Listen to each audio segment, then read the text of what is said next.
শোনো, বলছি সামনে তো মেলা আসছে, আমার কাছে টাকা থাকে না, সব খরচ হয়ে যায়, তাই তোমাকে কিছু কিছু করে টাকা দিব, তুমি আজ থেকে আমার টাকাগুলো সব জমিয়ে রাখবে, আর যবে চাইবো তবে দিবে, ঠিক আছে? এই নাও 30 টাকা। না না, সেদিনকে 30 টাকা দিছিলাম, এই নাও আজকে 1000 টাকা দিলাম, ঠিক আছে? রেখে দাও। এই শোনো না, হ্যাঁ বলো। আমার 30,000 টাকা ফেরত দাও, মেলা চলে এলো। দাও। 30,000 টাকা কবে দিলে?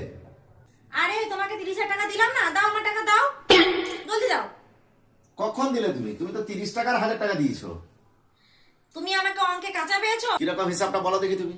30,000 কি করে হলো? বলছি বলছি আমি 30,000 টাকা কিভাবে, দেখো আমি তোমাকে হিসাব দেখাচ্ছি। তোমাকে আমি প্রথম 30 টাকা দিয়েছি, তারপর 1000 টাকা দিয়েছি, তো কত হলো? 30,000। দাও আমাকে জলদি 30,000 টাকা দাও, জলদি দাও। টাকা নিয়ে রেখে দিয়েছি, দাও। কত আছে এটাই? 20,000 আছে।